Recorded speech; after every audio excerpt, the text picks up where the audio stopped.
통화할 때 길어요? 여자친구랑 통화할 때 길어요? 연애 초창기 때 남자친구 길고 그렇죠? 연애가 길어지면 여자친구 길어지잖아요. 근데 여자들은 통화 끝나고 나서도 뭐라고요? 야, 안 되겠어.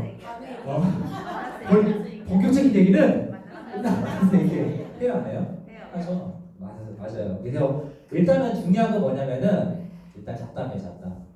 뭔 얘기 잡담을 잘 해내셔야 돼요. 제가 제일 못했던 게 이거예요. 저는 뭐가 중요한 사람이냐면요. 요거만 갖다 생기게. 얼마 전에 제가 이제 제 어머니랑 통화를 했는데 여기서 놀라더라고요. 통화하는데 5초밖에 안 걸렸어요. 이제 얼마 전 많이 아파가지고 어머니가 걱정해서 전화하시는데 이제 통화하는데 괜찮니? 네. 아픈 데였어? 네. 멀쩡해? 네. 알았다? 네. 이게 끝이야. 나한테 중요한 건 뭐예요? 팩트야. 근데 실제로 많은 사람들이 더 중요한 건 뭐예요? 자기 얘기하고 싶은 거잖아요. 그렇죠? 자기 얘기 들어줬으면 좋겠고. 사실 그렇게 보면 좀 못은 아닌 것 같아요. 오늘 계기로 통화 시간을 5초에서 10초로 늘려보도록 하겠습니다. 그래서 만나자마자 가장 실수하는 게 뭐냐면요. 일단은 사람들은 이제 처음에 만나게 되면 되게 흥분을 하게 돼요. 저도 처음에 이제 뭐 어떤 영화를 봤을 때라든지 뭐 여자친구를 처음 이성계를 처음 했을 때라든지 막 흥분되잖아요. 그렇죠? 내가 살을 막 뺐어. 이게 최고인 것 같아. 그래서 막 이 사람한테 강요를 해서 어떻게든 시켜야 될 것 같아. 이렇게 하게 되게 되면은 아직 모르는 상태에서는 뭐가 생긴다? 반발감이 생길 수밖에 없어요. 그렇기 때문에 처음부터는요. 일단은 어떻게 진짜 컴다운 하시고 일단은 내 얘기를 하기보다는요. 이 사람 얘기 들으셔야 돼요. 일단 또 얘기 나오겠지만 가장 중요한 거는 분위기를 좋게 만들어야 돼요. 저희가 지난주에 아마 마케팅 강의를 주셨을 거예요. 그렇죠? 기억나시는 분 있나요? 그때 수도코치를 들으셨기 때문에 그 강의 내용에서 가장 제가 핵심적으로 들었던 내용이 뭐냐면요. 사람이 판단을 내릴 때 가장 중요한 내용은 뭐냐면은 이성적인 부분에서 자꾸 접근하게 되게 되면은 우리가 뭘 하게 되게 되냐면은 부정적인 게 자꾸 기획하게 된다고 보시면 돼요. 그렇죠? 우리가 뭔가를 재고 판단하고 뭔가를 좀 밀어내고 할 때는 어떤 부분이 자꾸 쓰여지죠? 이성적인 부분. 그렇죠? 근데 우리 뭔가 다른 사람을 포용하고 공감하고 인정하고 할 때는요. 이거는 이성적인 부분이 아니에요.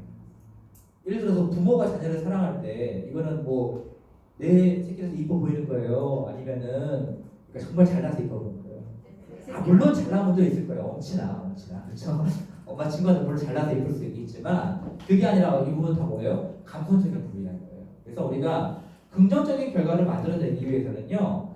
이성적인 어떤 특기 부분을 말하는 것보다는요. 항상 감성적인 부분들에 대해서 터치하는 게 굉장히 중요하다고 보시면 되겠습니다. 이해되시죠? 그래서 만나자마자 리즈베 클래스에 어떤 효과가 좋고 이거는 몇 주 만에 하는 것이고 이걸 다 구구절절 설명을 해버리면요. 이분한테 나는 뭘 제공하는 거다? 거절할 구실을 제공하는 것밖에 되지 않는다고 보시면 되겠습니다. 이해되시죠? 네. 그래서 항상 첫 번째로 하시는 것보다 아이스 브레이킹 항상 분위기를 좋게 만들어가는데 그 과정 가운데서 첫 번째로 하는 게 뭐냐 바로 경청이에요. 경청. 그쵸? 우리는 항상 좀 이겨놓고 싸우자고요.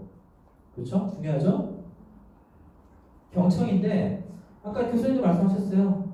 듣고 질문하는 비율을 몇 대 몇으로 해라? 7대 3. 저는 좀 많이 잡아서 한 8대 2 정도로 하는 걸 좋아하는데 그게 왜 그러냐면은 우리는 이분을 만난 목적이 있잖아요. 그렇죠? 네. 내 경험을 말하는 게 중요한 거예요. 물론 그것도 중요하겠죠. 그거는 2나 3에 해당되는 이야기고 일단 이분의 문제가 뭔지 알아야 되는 거예요. 이분의 니즈가 뭔지 알아야 되는 거예요. 그렇죠? 그래서 우리가 항상 이제 들을 때도 막상 이제 말하기 좋아하는 분도 있을 거예요. 그렇죠? 네, 가장 답답한 경우가 뭐냐면은 진짜 저 같은 사람 팩트만 얘기하기 좋아하는 사람들 있어요. 그래서 이분들한테 항상 질문을 잘해야 되는데 질문하실 때도 항상 우리가 어떻게 해야 된다? 열린 질문을 하셔야 돼요. 어떤 질문이요? 열린 질문. 예를 들어서 열린 질문이라면 이런 게 있겠죠. 닫힌 질문은 뭐냐? 오늘 날씨가 흐리죠? 네. 아니요. 영화 좋아하세요? 네. 식사는 하셨어요? 네. 운동 좋아하세요? 네. 네 아니요 끝날 수 있는 질문은 뭐다? 다칭입니다. 자, 근데 이런 게 있을 거예요. 오늘 날씨가 흐린데 혹시 선생님 어떤 날씨를 좋아하세요? 맑은 날씨. 맑은 날씨가 좋아요. 맑은 날씨가 좋다면은 왜 좋아하시나요? 왜 어떤 일 때문에 맑은 날씨를 좋아하시나요? 그렇죠. 네. 자, 이렇게 열린 질문을 위주로 좀 풀어가는 게 중요하다고 보시면 되겠어요. 그래서 이제 질문을 할 때 왜 이 경청을 하는데 뭐가 어렵냐면 경청하는 것도 뭐가 어렵냐면요. 가장 어려운 부류가 저 같은 부류예요. 저 같은 부류. 항상 단답형으로 대답하시는 분들 있죠. 그런 분들이 제일 어려워요. 그런 분들한테 좀 팁을 드리자면요. 이렇게 열린 질문으로 좀 대화를 이끌어 나가시고 두 번째 어려운 경우가 뭐냐면요. 자기 말만 계속 하는 사람이 있어요. 끊임없이 이게 끊임없이 했던 말도 하고 했던 말도 하고 했던 말도 하고 했던 말도 하고 그런 분들도 어려운 경우가 있는데 자, 그런 분들한테는요 일단은 질문을 이제 그런 분들한테는요 어떻게 대하시면 좋냐면은 일단 주도권을 너무 내주시면 안 돼요. 듣기만 하시는 게 아니라 들어주긴 하는데 그분이 대답한 것에 대해서 그분이 궁금해하는 거 있잖아요. 그걸 캐치해서 주고받고를 어떻게 해요? 실제 삶으로 왔다 갔다 하면 잘 대응하시는 게 좋아요. 자, 이런 게 있겠죠. 자기 얘기를 막 하고 있어. 저는 이것도 문제고 저것도 문제고 저것도 문제인데요. 얘기를 해봤는데 이게 다 안 되고 있는데요. 선생님 그럴 때 그렇죠. 말하는데 중간에 그 선생님 그러면요. 선생님 가지고 계신 문제가 이렇게 문제이신 거잖아요. 그래서 이런 문제들에 대해서 제가 한번 다들 대답을 주고 싶은데 괜찮으세요?라고 중간중간 주고 끊어주기 중요하다고 보시면 돼요. 너무 그분 얘기를 정확하게 듣고만 있다 보면 어떻게 된다? 상담이 안 돼요. 자, 그렇기 때문에 상담 시간이 되게 중요한데 이따 말씀드리겠지만 한 30분 이내에서 끝낼 수 있는 대화 주제를 가지고서 가져가는 게 굉장히 중요하다고 보시면 되겠습니다. 자, 우리가 질문도 했고 그분의 문제점에 대해서 자 이제 다 듣기도 했어요. 그렇죠? 자, 그러고 나면은 우리가 이제 뭘 해야 될까요? 뭘 해야 될까요? 바로 이 단계를 넘어가셔야 돼요. 프레젠테이션 해야 돼요. 그렇죠? 그냥 아무런 틀 없이 설명만 계속 한다고 해서 이게 이루어지는 게 아니에요. 교수님이 아까 더 좋은 말씀 해주셨어요. 아까 전 시간에 기억나시죠? 그냥 내가 아무런 틀 없이 왔다 갔다 하는 대화 내용만으로는 뭐가 풀어갈 수 있다 없다? 없다. 그래서 반드시 감사합니다. 네, 감사합니다. 여기 좀 봐주세요. 네, 짝사랑합니다. 그래서 중요한 거는 우리가 프로의 모습을 보이기 위해서는요 뭔가 툴이 있는 설명을 하셔야 되는데 자 설명을 할 때 내가 가지고 있는 고정적인 툴로 설명하는 것도 좋긴 하지만 우리가 앞서 단계에서 아이스 브레이킹 했고 그리고 들었잖아요. 왜 들었어요? 왜 들었어요? 맞아요. 답을 나오셨어요. 심리가 왜 들었어요? 맞아요. 이분에 들었잖아요. 이분은 우리는 알고 있어. 대화를 통해서 또는 이제 소개를 받았다면 더 좋겠죠. 이분이 뭐 어떤 문제가 있는지. 그러면 그분에 맞춰서 어떻게 해요? 프레젠테이션을 해야 되는 거예요. 이분이 비만에 관심이 있어.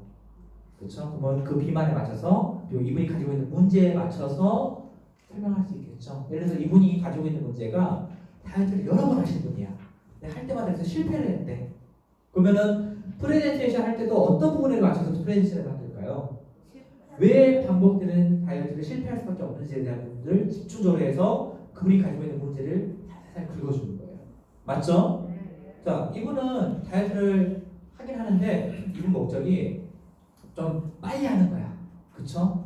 빠르게 다이어트하는 방법에 대해서 프레젠테이션 하면 되는데 우리 어차피 다 들어있잖아요. 리즈백 클래스에 안 들어가 있는 거 있나요? 리즈백 클래스 안에 안 들어가는 거 있나요? 프로그램 안에? 다 들어있죠? 빨리 빼고 싶은 분들, 그렇죠? 건강해지고 싶은 분들 다 들어가 있잖아요. 그러면 다 우리가 그런데 맞춰서 설명할 수 있어 없어요? 있는 거예요. 우리는 이미 무기를 가지고 있는데 그에 맞게 무기를 조절하시면 되는 거예요. 그렇죠? 그래서 프레젠테이션 하실 때 중요한 건 뭐다? 앞서 설명된 과정들을 가지고 나서 우리가 그거에 맞춰서 설명하는 게 굉장히 중요하다고 보시면 되겠습니다. 이해되시죠? 그래서 설명을 하시는데요. 이제 여기서 중요한 건 뭐냐면은 이 프레젠테이션도요. 우리 코치님들이 지금 처음 하시는 분도 계시겠지만 프레젠테이션을 내가 빠른 기간 안에 배워서 빨리 하시면 좋습니다. 이해되시죠? 왜 그럴까요? 왜? 일단 첫 번째로는요, 내 실력이 늘어나는 데 첫 번째 목적이 있고요. 두 번째로는 내가 빨리 복제함으로 인해서 내가 만날 수 있는 사람이 많아지는 거예요. 그렇죠? 그렇기 때문에 프레젠테이션 빨리 복제하는 게 굉장히 중요하다고 보시면 되겠고요. 네 번째로는 가장 중요한 거 다 열심히 했어. 그런데 클로징이었으면요. 설명 잘 들었습니다. 다음에 뵙겠습니다. 이거만큼 열받는 게 없어요. 자, 이래서 이제 클로징에 대해서는요, 이제 만약에 내가 직접 만난 고객이라면 내가 클로징 해야 될 것이고, 팁을 드리자면요, 아마 도움받는 코치님들이 계실 거예요. 선배 코치님들로부터 도움받는 코치님들이 있으신데, 클로징은 누가 하는 거다? 소개한 사람이 하는 거예요. 즉, 이분과 관계심 있는 사람이 클로징을 해주는데, 클로징에서 가장 중요한 건 뭐냐면요, 이분의 니즈를 파악하는 것도 중요하겠지만 가장 중요한 건 자신감이에요. 자신감. 어떤 자신감? 내가 너 확실하게 책임지고 뭐 만들어줄게. 예쁘게 만들어줄게. 이러한 자신감을 보여주고 믿게 만들어주는 게 이 클로징의 핵심이라고 보시면 되겠습니다. 이해되시죠? 네. 자, 그래서 클로징 이제 5단계 스킬이 있는데, 자, 보시면은 클로징 멘트를 언제 시작해야 될지 그 타이밍 결정이 굉장히 중요하다고 보시면 되겠는데, 아마 이 감이 있어요. 사람들이 이제 오래 하신 분들은 이거 안 알려줘도 잘 하시는 분이 있어요. 그렇죠? 이게 클로징은요, 내가 할 때 클로징 하는 게 아니라 할까 말까. 그렇죠?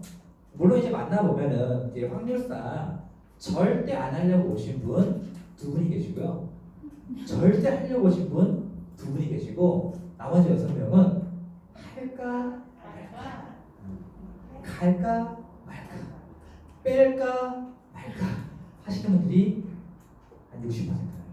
그래서 우리는 이 클로징을 60%를 위해서 준비하는 건데, 자, 내가 살을 빼긴 빼야 되는데 라는 말이 나오죠. 그렇죠? 분명히 하면 좋을 것 같은데 라는 말이 나올 때 어떻게 다 클로징하는 타임이라고 보시면 돼요. 그렇죠? 물론 이제 완곡한 거절의 표현에서도 하시는 분들이 있긴 하지만, 우리가 이 타이밍을 잘 잡아서 그때 어떻게 해요? 확 끌어잡아당기는 거예요. 아까 클로징 멘트 배우셨죠? 자, 그러면은 뭘로 할래? 카드로 할래? 한국으로 할래? 카드는 6개월도 돼. 7개월도 돼. 근데 이거 나한테 하면은 내가 완벽하게 만들어줄게. 네가 원하는 만큼 내가 결과 만들어줄게. 그리고 자신감 보여주는 게 굉장히 중요합니다. 자, 이런 멘트들이 나온단 말이에요. 그래서 고객들이 항상 어려움을 겪고 있는 부분들에서 충분히 공감대가 이미 형성되셨을 거예요. 그렇죠? 그래서 이 공감을 이루는 게 굉장히 중요한데, 항상 내가 가지고 있는 무기는 다 보여주시면 안 되고, 일단은 당신이 원하는 걸 도움을 주겠다는 것들을 이렇게 보여주는 게 중요하다고 보시면 돼요. 이해되시죠? 그래서 항상 내가 뭔가 할 수 있다가 아니에요. 내가 뭔가를 할 수 있다가 아니라 네가 원하는 결과를 내가 만들 수 있다는 것들을 보여주는 게 중요하다고 보시면 돼요. 모든 멘트에서 그런 것들이 자꾸 습관화돼야 된다는 습관화가 이루어지는 게 중요합니다. 이해되시죠? 그래서 항상 우리가 멘트를 할 때도 똑같아야 돼요. 뭐가 나와야 되냐면은 이분한테 확신을 주긴 주는데 이분이 가지고 있는 문제점에 대해서 계속 말씀해 주는 게 중요하다고 보시면 돼요. 이해되시죠? 그래서 그러면 이분이 가지고 있는 문제점을 파악하는 스킬을 일단 알려드릴 텐데, 그거는 우리가 일단 고객 관리하는 방법에 대해서 알려드리겠습니다. 자, 그래서 이제 리스펙 클래스가 왜 중요한지에 대해서 어필을 하셔야 되는데, 저희는 뭐가 있는 거예요? 결국에는 리스펙 클래스의 핵심은요, 프로그램도 있지만 여기에 우리가 모인 이유가 뭐예요? 우리가 모인 이유, 코치 되려고 하신 거죠? 그냥 코치도 좋은데 어떤 코치죠? 전문 코치. 맞아요. 전문가와 비전문가는요, 그게 다른 거예요. 그냥 코치는 그냥 명함만 가지고도 코치를 할 수 있어요. 근데 전문 코치는 뭘 만들어낸다? 결과를 만들어낸다. 결과를 만들어내는데 똑같은 무기를 가지고 나서도 다른 결과를 만들어내는 게 전문가와 비전문가의 차이라고 보시면 돼요. 자, 입장을 바꿔서 생각해 볼까요? 내가 예를 들어서 몸이 아파서 병원에 갔어. 그렇죠? 병원에 갔는데 그 의사가 한 명만 있는 지역 의원이 아니라 대학병원에 갔어. 대학병원에 가면 의사가 많아요, 적어요? 근데 여러분 가실 때 그냥 뭐 가셔가지고 접수하시고 하시나요? 아니면은 인터넷에서 이분이 잘하시는지 저분이 잘하시는지 그것도 몰라 주변 지인한테 물어보고 누가한테 다 수소문해 가시죠? 왜 그러시는 거예요? 기왕이면 내가 똑같은 돈을 내는데 나한테 최대한 잘할 수 있는 사람 찾아가실 거잖아요. 그렇죠? 그래서 전문가가 되게 중요하다고 보시면 돼요. 이해되시죠? 네. 그래서 이 프로그램을 누가 진행하고 있다? 누가 진행하고 있다? 아마추어가 아니라 프로, 전문가가 진행하고 있다는 확신을 주시는 게 중요하고요. 그 진행하는데 나도 전문가지만 이 프로그램에 몇 명의 전문가가 있다. 여기 100명 이상의 전문가가 모인 거잖아요. 그렇죠? 전국에 지금 못 오신 분을 다 따져도 한 100명 이상의 전문가가 있어요. 저는 항상 멘트를 그렇게 하거든요. 저와 같은 프로 같은 전문가들이 100명이 여러분 이 선생님을 케어를 해드릴 거예요. 그 선생님은 분명히 선택할 수 있어요. 그러니까 혹시나 효과에 대해서 이 의문을 가지신 분들한테는요, 그런 이 프로그램의 전문성에 대해서 확신을 주시면 되겠고요. 그리고 이제 금액적으로 좀 고민하시는 분들 계시죠? 그런 분들한테는요, 오늘 하는 게 가장 싸다고 말씀해 주시면 돼요. 오늘 하는 게 가장 싸신 거예요. 왜요? 왜요? 저는 이렇게 말씀드려요. 오늘 하신 게 가장 그 돈을 아끼시는 건데요. 왜냐면요, 오늘이 가장 적거든요. 오늘이 가장 덜 아프거든요.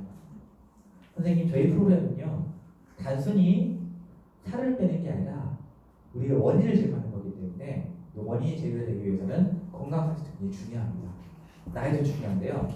오늘 하시는 게 가장 저렴하고 젊은 상태에서 할 수 있기 때문에 프로그램이 가장 적게 들어갑니다. 그래서 오늘 하시는 게 가장 저렴합니다라고 말씀드리는 게 중요하다고 보시면 돼요.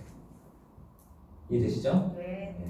그래서 항상 고객의 니즈에 맞춰서 이런 디자인을 하시는 연습을 해보시는 게 좋고요. 이런 문장들이 아마 코치들이 다 가지고 계실 거예요. 그래서 항상 우리가 시뮬레이션 돌려보고 현장에서 하는 것들을 경영하는 게 중요하다고 보시면 되겠습니다. 그리고 제가 여기서 했던가요? 책임지는 얘기들. 책임지는데 여기 보통 이제 많은 분들이 책임지는 얘기를 많이 안 하시는데 책임지는데 반드시 이제 전제 조건이 필요하겠죠.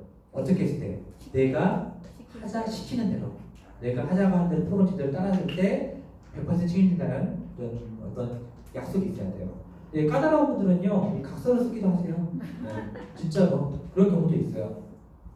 그런 경우도 실제로 현장에 있으실 거예요. 지금 아마 그런 경험은 없으실 수도 있겠지만 현장에 일하시다 보면요 그런 분도 계세요. 근데 가서 써도 괜찮아요. 그 대신에 내가 할 건 제대로 해야 돼요. 그렇죠? 철저하게 관리하면서 각서 쓰는 건 괜찮습니다. 근데 관리하지도 않을 거면서 각서를 받아놓은 게 굉장히 위험한 행동이에요. 그래서 반드시 뭐 해야 된다? 철저하게 관리하고 프로그램 안에 들어왔을 때만이 각서 효용이 있는 거예요. 그렇죠? 그거를 반드시 그 내용에 하시면 좋고요. 그렇기 때문에 가장 중요한 건 뭐냐면요. 이 결과를 만들어주는 거예요. 이해되시죠? 자, 계속 말씀드렸던 건데요. 결국에는 나한테 이득이 되는 게 아니라 당신한테 이득이 된다는 것들을 끊임없이 어필해 주셔야 돼요. 살펴보면 누가 좋은 거예요? 고객이 좋은 거잖아요. 건강해지면요. 그렇죠. 그리고 아까 보셨지만 500만 원, 1000만 원 해가지고 몇 킬로 빠진다고요? 1kg 빠지는 것도 있어요. 물론 그 자리에서 그 부분에 대해서 고객을 어필해봤자 어차피 안 먹혀요. 어떤 데는 다이어트 프로그램 500만 해도 1kg밖에 안 빠진데 우리 거는 150만 에서 몇 킬로 빠진다 이렇게 해도 이건 안 먹힐 거예요. 다만 그런 마음가짐으로 고객한테 어필해주는 거예요. 지금 여기서 성공하셔가지고 평생 건강할 수 있는 다이어트를 한번 완성해보자. 그렇죠? 그거를 우리가 한번 배우는 거다. 이 교육 프로그램에 대해서 계속 강조를 하시는 거고. 그래서 내가 150만 원 쓰는 게 아깝지 않게 하는 게 중요한 거잖아요. 그렇죠? 210만 원 쓰면 어떻게, 500만 원 쓰면 어떻게 돼요? 그렇죠? 그래서 여기서 뭐가 판가름나냐면요. 전문가와 비전문가의 차이점이 여기서 나타나 보시면 돼요. 그러니까 돈을 썼는데 안 아까우면 되는 거예요. 이해되시죠? 그러니까 500원짜리 볼펜을 사도요. 이거를 한 번도 못 쓰고 버리면 이거 아까운 거고 10만 원짜리 만년필을 사도 200만 원짜리 만년필을 써도 내가 이거 평생 쓸 수 있다면 이건 잘 아끼게 되는 거잖아요. 그렇죠? 그래서 우리가 이 명품 프로그램을 만들 수 있는 거는 명품 코치들의 이 프로그램이 가장 중요하다고 말씀드릴 수 있는 것이고요. 자, 이거 말씀드렸죠. 중요하니까 다시 한번 강조드립니다. 클로징은 해야 된다, 안 해야 된다? 해야 된다. 어떻게 해요? 자, 현금으로 하실 거예요? 카드로 하실 거예요? 카드는 일시불로 하실 거예요? 할부로 하실 거예요? 네, 되시죠? 이게 가장 중요하다고 보시면 돼요. 오늘 여러분들의 이제 현장으로 가셔가지고 여러분들의 일에서 미팅에서 이 말만 그쵸? 이 마구의 두 마디 말만 잘 나와줘도 그쵸? 잘 나와줘도 오늘의 교육 효과는 200%다 라고 말할 수 있겠습니다. 자, 이제 상담을 해야 되겠죠. 이제 상담하다 보면은 관리가 저희가 한 70%로 많이 드렸는데 관리할 때 대부분 주먹보고식으로 하시는 분이 많으세요. 그렇죠? 해보면은 뭐 만나서 구두로 듣고 알겠습니다 끝내는 경우가 있는데 사실 그렇게 하시게 되게 되면은 체계도 안 잡히고 선천적으로 관리를 잘 하는 분들 계세요. 근데 이게 틀이 없고 하게 되게 되면은 뭐가 되냐면은 저희가 중요한 건 뭐냐면은 내가 하고 있는 현재 이 다이어트 코칭을 누군가한테 가르치는 거잖아요. 그렇죠? 가르치려고 코치가 있는 거잖아요. 이런 전혀 틀이 없이 무장천 진행하다 보면 뭐가 안 돼요? 복지가 안 돼요. 그래서 이런 상담 기법들을 하나씩 익히는 게 중요한데 첫 번째 상담 자세에 대해서 오늘 다 배우셨을 거예요. 상담할 때 가장 중요한 건 뭐다? 자신감이다. 자신감 있게 해야 돼요. 그렇죠? 그리고 일단 이 고객을 만났을 때는 고객한테 명확한 로드맵을 그려줄 수 있게 우리가 안내를 해주셔야 돼요. 그렇죠? 그래서 우리가 첫 번째 질문 받을 때 이렇잖아요. 얼만큼의 기간 동안에 얼만큼 빼고 싶으세요? 이거 다 정하시잖아요. 그렇죠? 그래서 명확한 꿈과 이분이 이제 살 빼고 나서 뭘 하고 싶은지에 대해서도 한번 물어보시면 좋아요. 살을 왜 빼려고 하는 건지. 그렇죠? 그렇죠?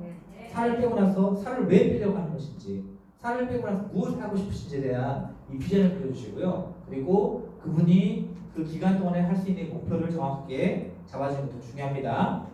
자, 근데 이게 또 중요한 게 뭐냐면은 미팅 시간이 너무 길어도 안 돼요. 미팅 시간이 너무 길어지게 되면요, 나도 지치고 그것도 지쳐요. 이게 어디서 오는 거냐면요, 코치의 욕심에서 와요. 코치의 욕심에서. 어떤 욕심?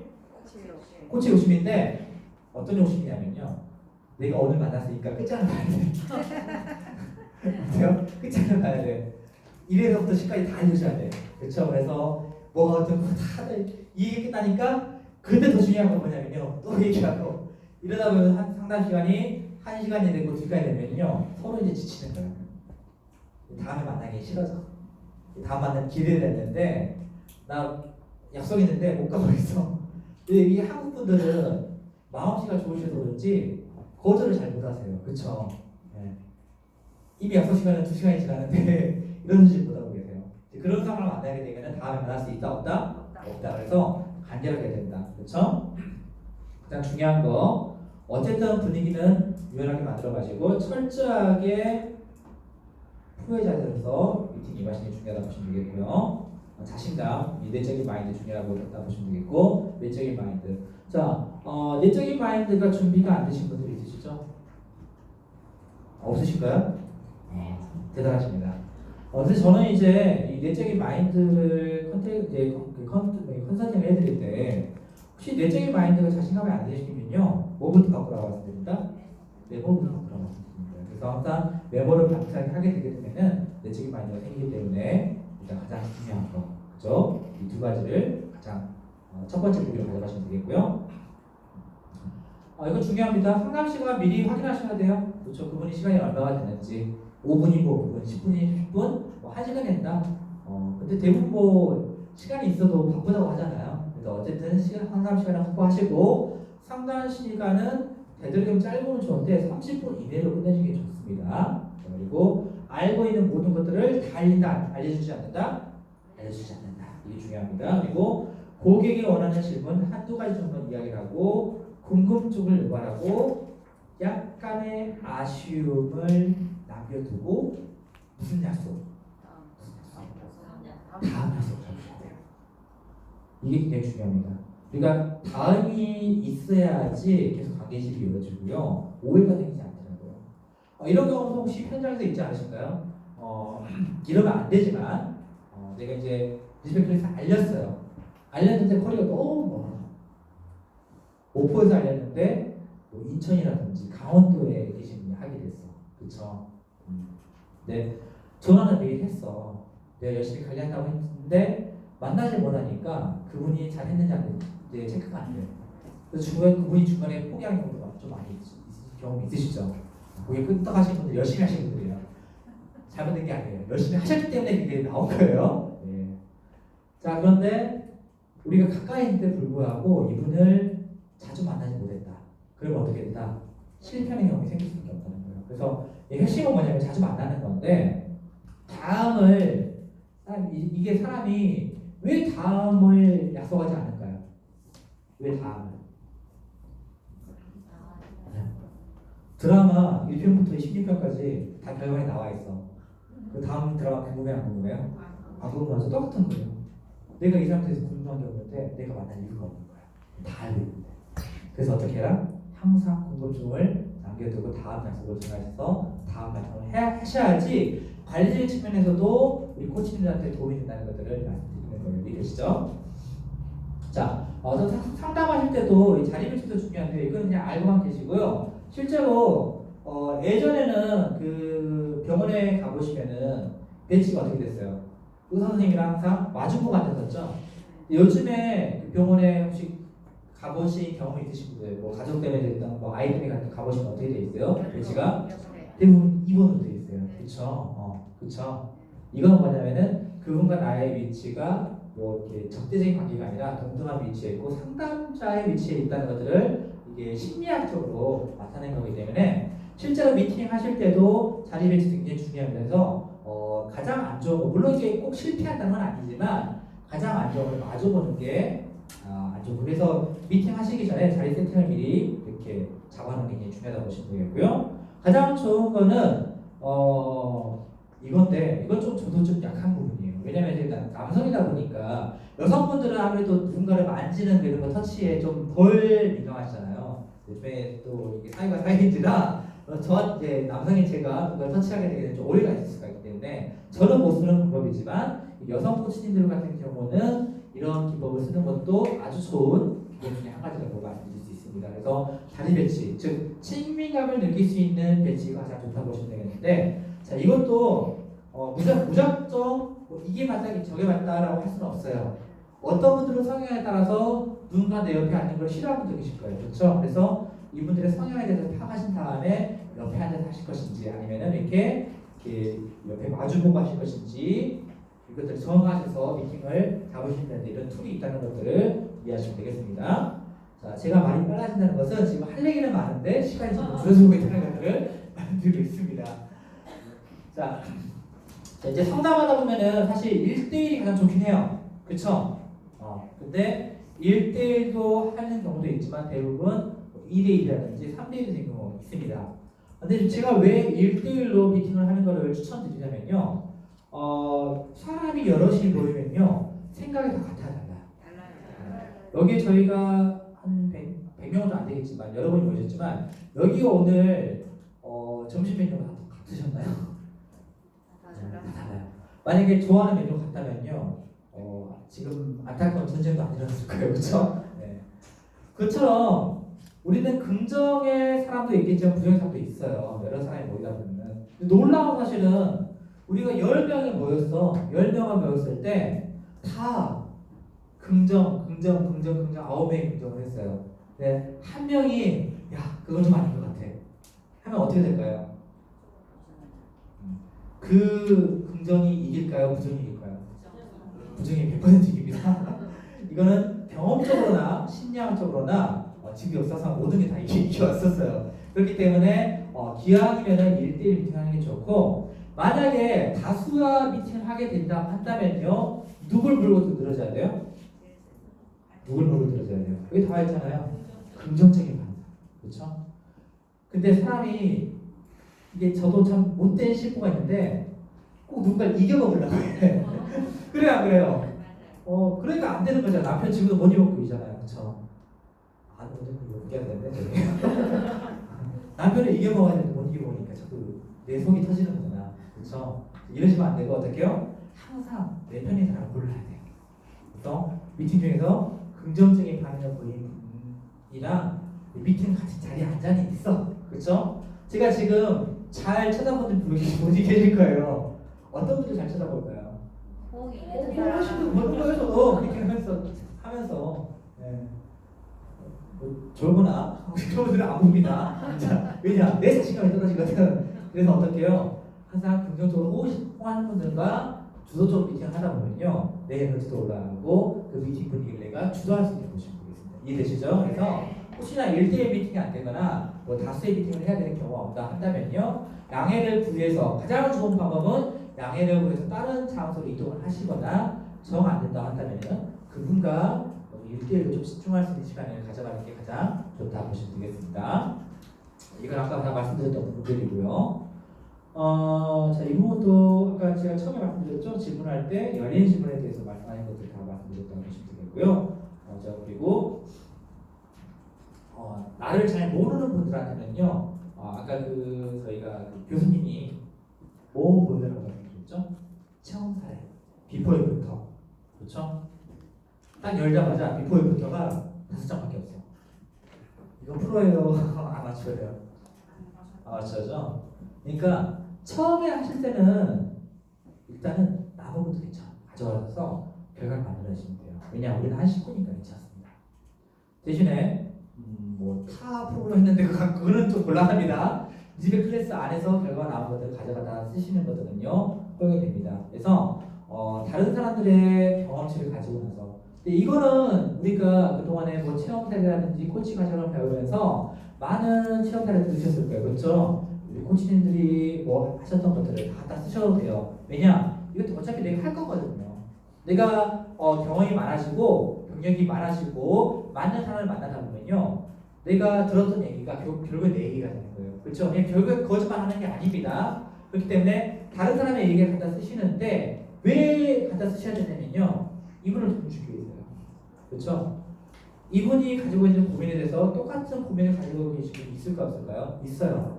상담을 해보다 보면요 정말 종종 허다해요. 같은 고민을 가지고 있는 분 많아요. 그래서 근데 이분의 가지고 있는 고민대로 똑같이 상담을 해서 프로그램을 진행해보면요 똑같은 결과가 나타납니다. 그래서 이 3자에 대한 내용을 가지고 나서 내가 내 경험처럼 얘기하시는 것도 굉장히 중요하다고 말씀드릴 수 있습니다. 자, 제가 제일 못했던 것 중에 한 가지가 이거예요. 여기 논쟁하지 않는 거. 이겨먹지 마세요. 절대로 고객을 이기는 순간 그거는 끝난 게임입니다. 논쟁에서 이기는 첫 번째 방법은요 논쟁을 하지 않는 겁니다. 이해되시죠? 고객이 하다 보면 얼토당토없는 얘기 많이 해요. 요새는 똑같은 건 아니에요. 이거 효과 있어요? 내 주변 사람들 이거 하고 똑같다고 하는데 어떤 저는 이거 하다 또 실패할 것 같은데요. 그렇죠? 이런 얘기를 막 들으시잖아요. 가격이 비싸요. 이런 얘기 많이 들으시잖아요. 자, 그럴 때 우리가 그게 아니고요. 사실 그게 아니고요. 이렇게 하는 순간 어떻게 돼요? 그게 맞구나. 이렇게 되는 거예요. 그래서 절대 논쟁하지 말고 그냥 인정해 주세요. 그렇게 생각하면 당연해요. 선생님이 그렇게 생각하면 당연합니다. 저도 처음에 이 리드 클래스 하기 전에는 똑같았거든요. 저도 노동자 입장이었었고요. 처음 하기 전에 이 리드 클래스에 진짜 알기 전에는 똑같이 이렇게 생각했습니다. 근데 알고 보니까 저도 결과를 하고 똑같이 체험하다 보니까 이렇게 나타났습니다. 그리고 저는 선생님을 제대로 될 준비가 되어 있는 전문가로 생각하겠습니다. 이렇게 얘기한다면요. 훨씬 더 신뢰가 가겠죠. 그렇죠? 그래서 절대로 그 누가 뭐 했다는 것에 대해서 부정하지 마세요. 그러니까 우리는 이미 실패한 경험에 대해서 다들 아픈 경험을 가지고 있기 때문에 그걸 굳이 들춰낼 필요는 없어요. 이해되시죠? 그래서 많은 분들이 나의 우수성을 알리기 위해서 누군가를 깎아내리는데요. 그거는 절대 하시면 안 되는 내용 중에 한 가지라고 보시면 돼요. 이해되시죠? 그래서 절대 하지 않아야 되는 것들 두 가지 말씀드렸습니다. 논쟁하지 말아라. 그리고 두 번째는 부정적인 사고방식으로 다른 사람의 어떤 행동들을 깎아내리지 않으셨으면 좋겠습니다. 자, 그래서 우리가 해야 될 건 이거예요. 니즈베 클래스를 왜 해야 되는지 이제 이해시키고 설득시키는 과정이라고 보시면 돼요. 우리가 비만을 할 때 어떻게 바라보고 있죠? 니즈베 클래스에서는 질병으로 바라보고 있단 말이에요. 그렇죠? 그럼 질병은 단기간 안에 뭐 약 먹는다고 나아지는 게 있나요?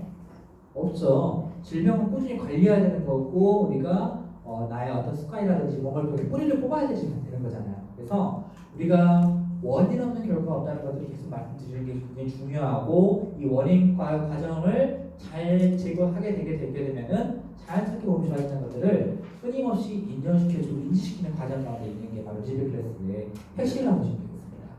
이거를 한 번 해서 될까 아닐까요? 안 돼요. 그렇죠? 그래서 차분하게 꾸준하게 설명해 주면 좋고요. 물론 이제 결과가 나왔을 때 말씀드리는 것이고 결국에는 우리가 왜 비만이 위험하고 다이어트를 왜 해야 되는지에 대해서 이분들을 설득하고 인식시키는 게 가장 중요하다고 보시면 돼요. 대부분 많은 분들이 비만은 살쪘다라고 생각하기 때문에 이런 분은 인식을 못 하시거든요. 많은 사람들이 착각하는 게 뭐냐면요. 내가 알고 있는 내용을 남도 다 알고 있다고 착각하는 게 가장 문제라고 보시면 돼요. 사실 저도 그게 처음에 너무 어려웠어요. 저는 사실 이제 그 어떤 이야기를 들으면요 좀 빠른 습득을 하게 돼요. 빨리 배워요 뭐든지. 그래서 좀 스킵하는 경우, 그러니까 건너뛰는 경우가 있어요. 그래서 많은 분들이 좀 오해를 하세요. 왜 그런 게 나오냐면은 내가 알고 있는 부분들을 잘 설명 안 하는 경우가 있어요. 그래서 우리가 좀 필요한 것보다 인내심을 가지고 차분하게 꾸준하게 설명하는 과정들을 가져가시는 게 굉장히 중요하다고 보시면 되겠습니다. 자, 계속 말씀드리지만 클로징은 확신이에요, 확신. 확신을 주셔야 돼요. 이해되시죠? 자, 이제 다이어트를 시작하시게 되게 되면요 상담 일지를 쓰시는 게 굉장히 중요합니다. 자, 이건 왜 중요하냐면은 많은 분들이 나 자신에 대해서 잘 안다고 생각하시지만 잘 모르시더라고요. 그렇죠? 니즈베 클래스를 하시면서 가장 좋았다고 느끼시는 게 무엇일까요? 혹시 나 이거 말하고 싶다. 니즈베 클래스 하면서 그냥 좋았다. 킹지 코치님? 나를 알아가는 거. 맞아요. 정답이에요. 혹시 선물 좀 드려도 될까요? 네.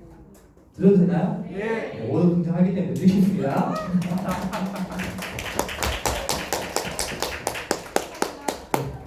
니즈베 클래스에서 가장 중요한 건 뭐냐면요. 나를 알아가는 과정이라고 보시면 돼요. 그렇기 때문에 이 상담 일지를 작성하는 거고요.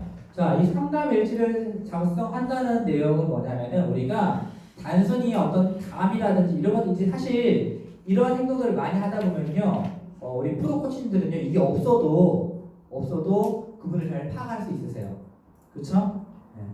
왜 이분이 딱 만나자마자 감이 오는 경우가 있잖아요. 그렇죠? 뭔가를 오래 하다 보면은 이제 요리를 오래 하다 보면은 간을 안 봐도 소금을 딱 넣으면은 간이 딱 맞는 경우가 있잖아요. 그렇죠? 그런 것처럼 우리가 이러한 단순하지만 아주 기본적인 이것들을 꾸준히 하다 보면은 전문가 될 수 있는 게 있기 때문에 바로 이것들을 실천하면 좋습니다.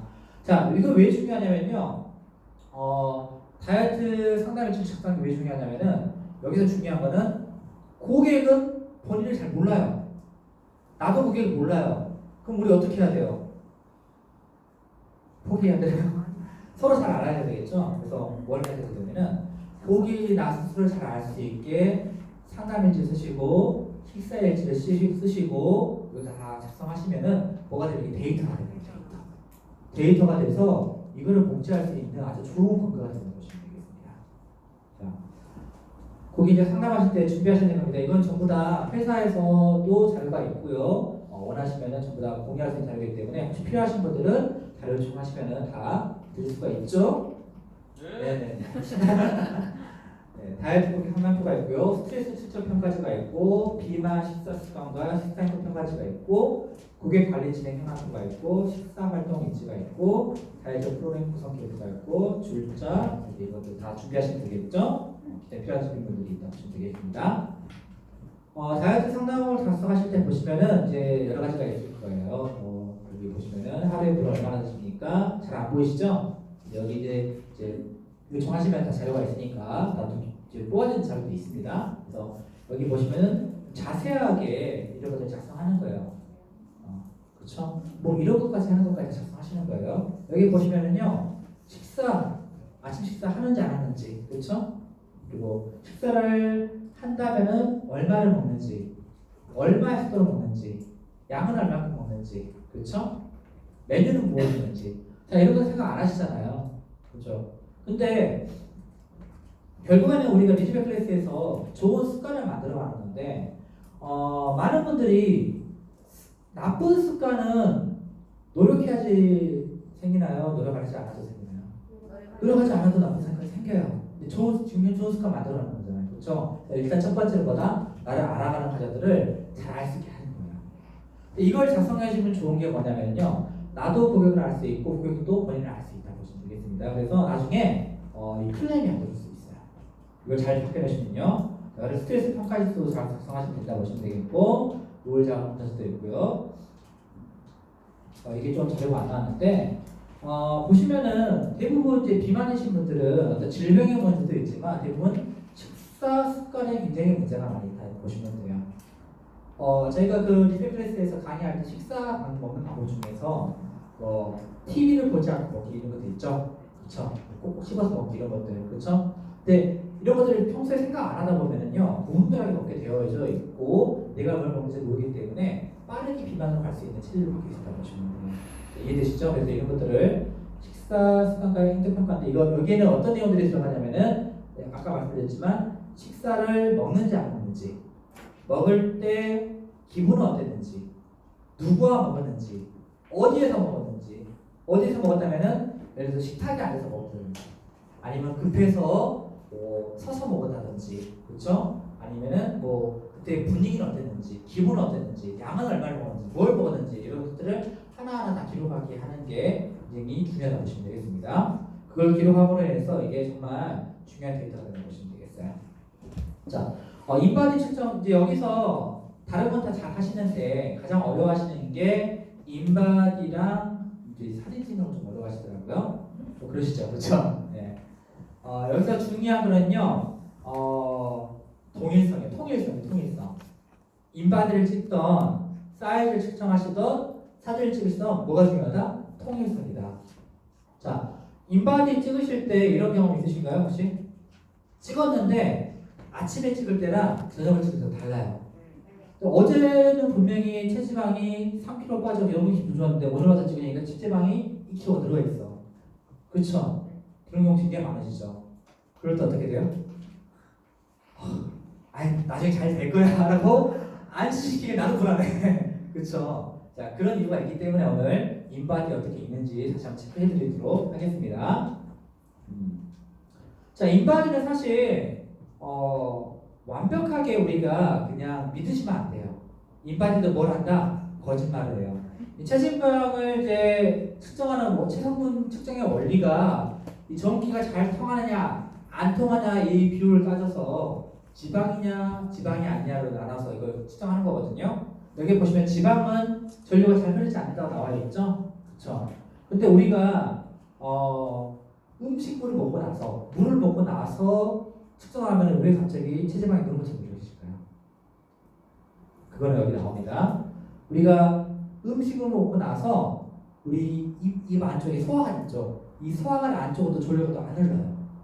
그 안에 측정이 되어 있는 포만감이 되어 있는 음식물 자체도 뭘로 측정이 된다? 체지방으로 되는 경우가 있어요. 그리고 우리가 이 인바디를 찍으실 때 다들 환경이 다 다르시더라고요. 어떤 분들은 운동하고 와서 찍으시고 어떤 분들은 아침에 찍었다 저녁에 찍었다 막 이러시는데, 인바디를 찍을 때 가장 좋은 환경은 일단 인바디 찍기 전에 12시간 정도의 안정. 운동하고 와서 찍으시면 뭐가 불안정하냐 혈류량도 불려가기 때문에 여기서 임피던스가 계속 바뀐다 보시면 돼요. 그렇죠? 그리고 물 먹는 것도 속이 비어있는 상태에서 하는 게 좋아요. 그래서 인바디를 찍는 가장 좋은 방법은요, 첫 번째 베스트 방법은 12시간 그러니까 물도 먹지 않고 운동도 하지 않고 12시간 정도 안정한 다음에 와서 찍는 게 가장 안정적이라고 보시면 돼요. 자, 근데 여기서 가장 당황스러운 거는 뭐다? 아까 우리가 체지방이 올라간 거 있죠? 그 경우는 바로 우리가 음식물을 먹었다든지 급격한 운동을 하고 와서 찍었을 때는 그런 체지방 지수가 급격하게 올라가는 경우도 돼요. 왜냐하면은 이 전류량이 사람마다 또 다르다고 보시면 돼요. 컨디션에 따라서. 그래서 이 측정하는 것도 어떻게 일괄성을 가져야 되는 게 중요하다고 보시면 되겠습니다. 오늘 할 얘기 또 다르고. 네, 자, 그래서 여기 보시면은 중요한 게 이거를 또 이제 읽어주는 게 중요해요. 보이시죠? 여섯 가지 정도 타입이 있는데 여기 보시면은 체중이 있고 골격근량이 있고 체지방이 있죠. 여기서 중요한 건 뭐예요? 체중 중요하죠. 체중보다 더 중요한 거는 항상 우리한테 중요한 거는 체지방량과 골격근량이 더 중요하다고 보시면 되겠습니다. 여기서 더 중요한 건 뭘까요? 근력량이에요. 근력량. 사실은 우리가 다이어트 목적이기 때문에 체지방량을 항상 선택해 줘야 되는데 사람에 따라서 이런 분들을 이제 읽어주실 때 여기 표준 이하의 적보다 골고루 포함된 분들은 저체중 허약형이다라고 보시면 되겠고 골격량은 적은데 지방과 체중이 높아요. 이런 분들은 표준 체중 허약형, 그렇죠? 근육이 너무 없으시고 말랑말랑해, 힘이 없으시고 그리고 이런 분들은 저체중 강인형이라고 보시면 되겠고 이런 분들은 보시면은 골격량이 높은데 아주 이상적이죠, 그렇죠? 그렇죠? 이런 분들 참 표준 체중 강인이라고 보시면 되겠고 대부분 이제 현장에서 많이 만나시는 분들이 어떤 분들이냐면은 이런 체형이라든지 이런 체형이 많으실 거예요, 그렇죠? 네, 이런 분들, 자, 이런 분들한테는 이렇게 설명이 되겠습니다. 표준 체중 비만형이시고 표준 체중 하향형이시고 그리고 표준 체중 건강형입니다. 이렇게 6가지가 있는데 이분들에 따라서 또 그 관리하는 방법이 다른데 이거는 제가 좀 시간 관계상 좀 넘어가도록 하겠습니다. 그래서 여기 보시면은 가장 이상적인 형태를 보여줄 수 있는 인바디 형태는 뭐다? D형이다. D형이라고 보시면 되겠습니다. 즉 골격근량은 많고 체중은 적으면서 체지방량이 적은 형태. 그래서 우리 기초대사량이 가장 좋으면서 건강상태 가장 좋은 형태가 뭐다? D형. 근육 체질이 바로 이거라고 보시면 되겠습니다. 가장 안 좋은 건요. 이 C형이라고 보시면 돼요. C형. C형 같은 경우는 아무리 골격근량도 많고 골격근량이 많다 하더라도 내장지방이라든지 이런 지방량 함량이 너무 높기 때문에 좋은 형태라고는 아니라고 보시면 되겠습니다. 이것도 말씀드렸고요. 이 측정할 때 차이가 나는 이유를 말씀드렸습니다. 컨디션에 따라서 운동을 너무 급격하게 하고 오셔도 달라집니다. 그래서 운동하고 나서 또 찍으시면요, 그거를 근거 자료로 하시면 안 돼요. 그래서 항상 인바디는 그냥 참고 자료 정도로만 생각하시면 되겠습니다. 이해되시죠?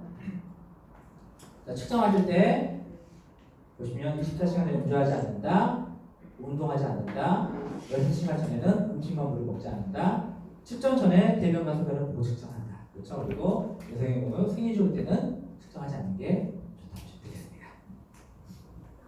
네, 안경, 이거 기본이죠? 금속 전도체들, 안경, 목걸이, 시계, 핸드폰, 전기가 통하는 것들 전부 다 떼고 하시는 게 좋습니다. 자, 기초대사량 같은 경우는 기초대사량은 뭐냐면은 우리가 숨만 쉬어도 운동하지 않아도 빠지는 게 바로 기초대사량을 보시면 돼요. 그래서 기초대사량이 올라가야지 살이 빠진다는 사실을 계속 점검해 주는 게 중요하다고 보시면 되겠고요. 기초대사량을 올릴 수 있는 가장 좋은 방법은 해독을 하시는 거고요. 두 번째로는 운동을 해서 근육을 만드시는 게 중요하다고 보시면 되겠습니다. 사이즈 측정 방법. 여기서 보시면은 최대한 얇은 차림으로 호흡을 편하게 힘을 뺀 상태로 하시는 게 중요하고 측면에서 정면에서 이렇게 하시면 되게 불편해요. 왜냐면 맞으면 좀 서로 민망하잖아요. 어떻게 해요? 여기서 이렇게 치시는 게 아니라 옆에서 이렇게. 모델이 있으면 좋겠는데 시간이 없어서 그냥 넘어가겠습니다. 옆에서 하는 게 중요하고요. 센티미터는 되시는 게 좋고 줄자 잘 꼬이는지 아닌지 체크하시면 중요합니다. 여기 사이즈 체크하실 때 이제 만약에 혹시 인바디가 없는 환경도 있을 거 아니에요, 그렇죠? 인바디가 없는 환경. 근데 근육도 우리 몸의 일부인데 근육이 빠져도 살은 같이 빠집니다, 그렇죠? 그럴 때 측정할 수 있는 방법 한 가지가 더 있는데 뭐냐면은 꼬집어 보는 거예요. 어떻게 해요? 이 사이즈는 사실 빠질 수 있잖아요, 근육이 빠져도, 그렇죠? 그럴 때는 뭐까지 같이 재는 거냐면요, 꼬집는 거예요. 꼬집어서 이거를 같이 잴 수 있는 어떤 자가 있거든요. 이 도구들이 있어요. 뭐 다이어트를 가면 얼마 비싸지 않거든요. 2cm를 같이 재보시면은요, 우리가 굳이 인바디가 없어도 측정 자료로서 가져갈 수 있습니다. 그래서 그 대신에 많은 분들이 측정 이제 하실 때 실수하신 게 뭐냐면요. 여기 보시면은 맨 높은 부위를 가지고 한다고 하셨잖아요. 이렇게 하면은 정확할까 안 정확할까요? 안 정확해요. 왜냐? 사람마다 그게 기준치가 달라. 그렇죠? 그래서 어떻게 하는 게 중요하다. 쟀던 부위를 똑같이 재는 거예요. 그렇죠? 그래서 예를 들어서 내가 허벅지를 잰다 했을 때는 무릎 기준으로 했을 때 몇 센치 위를 잰다. 이런 것들을 가져가시는 게 중요하다고 보시면 되겠습니다. 그래서 이런 노하우들은 잘 알려지지 않으셔도 기준점이 중요하다고 말씀드릴 거예요. 그러니까 가장 중요한 것보다 사이즈를 잴 때는 기준점이 똑같아야 된다. 뭐가 똑같아야 된다고요? 기준점이 똑같아야 된다고 보시면 되겠습니다.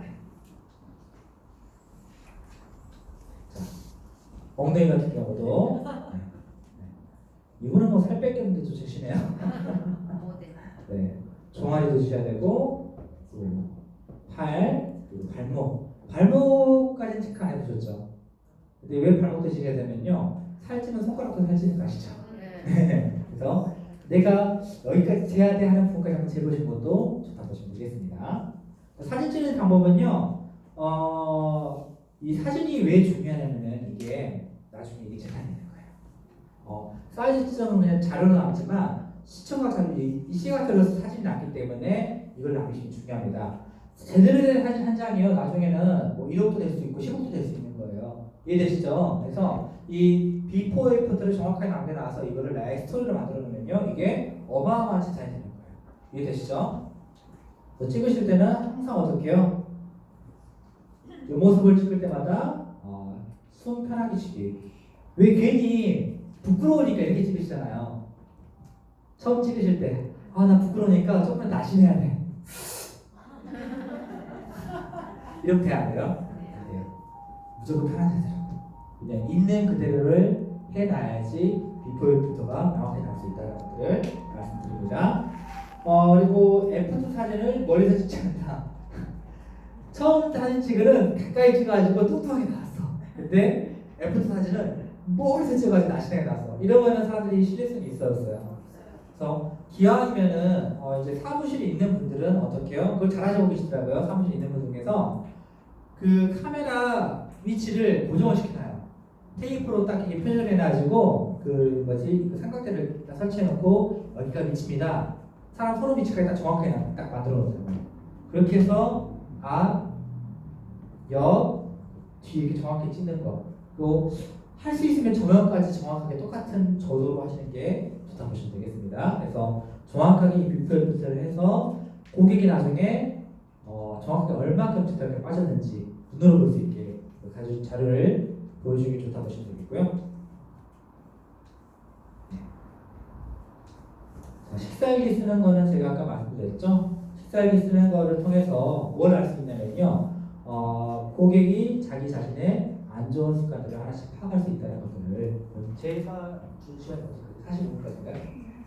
지났죠. 죄송해요. 네, 그래서 오늘 식사에 이제 일기 쓰는 것 같은 경우는 항상 제가 말씀드렸어요. 시간 첫 번째로 시간, 그렇죠? 언제 먹었는지, 그렇죠? 시간은 왜 중요할까요? 우리 리스펙 클래스에서 강조하는 게 있죠. 식사 시간 어떻게 가져가는 게 중요하다? 규칙적으로, 그렇죠? 규칙적으로 가져가는 게 중요하기 때문에 식사 시간이 정확하지 파할 수 있고요. 두 번째로는 메뉴, 무엇을 먹었는지. 자, 무엇을 먹었는데 굉장히 디테일하게 적으면 저도 좋아요. 그냥 뭐 한식을 먹었다. 이거는 한 30점. 한식을 먹었는데 된장찌개 100반을 먹었다. 이러면 한 50점. 된장찌개 100반을 먹었는데 거기에 밥 공기는 얼마에다가 반찬 몇 모모가 나왔었고 나는 반찬 몇 번을 먹었고 그리고 좀 복잡하죠. 이런 거 적으면은 100점이라고 보시면 되겠어요. 자, 그걸 통해서 뭘 할 수 있는 거예요? 내가 어떤 음식들을 먹고 있는지. 자, 그러면 이 식단표만 내가 일주일치를 쫙 보게 되게 되면요. 사실 사람 먹는 게 거기거든요. 그래서 일주일치만 쫙 나와버리면은 앞으로 뭘 할 수 있어요? 앞으로 프로그램 데이터를 내가 알 수 있고 내가 무엇이 잘못됐는지 다 파악이 되는 거예요. 자, 이해되시죠? 네. 기분. 먹을 때 기분. 배고픈 정도. 먹기 시작할 때 어느 정도 배고픔에서 먹었는지 이런 것들을 다 파악하셔야 됩니다. 이해되시죠? 그래서 이걸 왜 쓰냐면은 결국에는 우리가 환자 차트가 있는 것처럼 비만도 차트가 있다고 보시면 돼요. 그래서 나를 정확하게 파악하고 고객이 스스로 알 수 있게 만들어주기 때문에 고객으로 나중에 클레임이 걸리지 않는 환경을 만들어주는 가장 중요한 지표가 되는 게 바로 식사일지라고 보시면 돼요. 저희가 이 정도까지는 아니다 하더라도 우리가 프로그램 하면서 리즈베 클래스 일지가 나오죠. 그 일지에다가도 얼마든지 디테일하게 쓸 수 있습니다. 그 일지를 철저하게 잘 쓸 수 있게 관리하시는 코치님들과 그렇지 않는 코치님들의 결과치가 달라질 수밖에 없고 나중에 이 고객의 만족도라든지 클레임에 대한 부분들에서도 훨씬 더 자유로워졌다고 보시면 돼요. 물론 우리가 뭐 신호소리 듣지 않게 하기 위함도 있겠지만 그거보다 더 중요한 건 뭐예요? 이분을 건강하게 만드는 게 결국엔 나의 행동 아닌가요? 제가 이 리스펙 클래스를 너무나 좋아하는 게 뭐냐면은 이 세상의 모든 사업, 장사가 전부 다 누군가를 이겨야 돼요. 그렇죠? 직장에 들어가서도 누군가를 이겨야지 내가 살아남을 수가 있는 거예요. 직장에 들어가서 다 사장 되나요? 다 이사 되나요? 사장님 죄송합니다. 네. 근데 저희는요. 누군가를 도와주면요. 누군가를 성공시키면요. 내가 더 성공하고 더 큰 영향을 발휘할 수 있지 않나요? 그렇기 때문에 우리가 오늘 배운 내용들에 대해서 철저하게 공부하고 레코드를 만드는 거 바로 여기 있다고 보시면 되겠습니다. 자 오늘 시간 관계상 제가 좀 말이 좀 빨랐고 그리고 좀 이제 전달해드리고 싶은 내용보다 전달하지 못한 내용도 많이 있을 거예요. 하지만 제가 오늘 여러분들 드리고 싶은 건 진심 전달했을 거예요. 현장에 나가셔서 좀 어려우신 분이 있으면요 우리 코치님들과 항상 상의하세요. 그러면 다 답이 있습니다. 오늘 여기서 배우신 내용은요 항상 참고하시고 노력을 만드신 다음에 현장에 나가서 직접 해보셔야지 묻게 된다? 네, 그렇게 생각하시면 돼요. 그래서 우리 코치님들 다들 현장에 나가서 좀 더 많은 분들 만나시고 좀 더 많은 분들과 소통하시고 오늘 배우셨던 토대가 여러분들 이 고객들과 우리 파트너들과 소통하는데 조금이나마 아주 1%로 도움이 되는 마음에서 오늘 강의 드렸고요. 긴 시간 아주 고생하셨고 남은 시간도 이제 즐거운 시간이에요. 이제 제가 전달 시간 끝났으니까 남은 강의 시간 아주 더 즐거운 시간 되길 바라면서 오늘 강의 마치겠습니다. 감사합니다.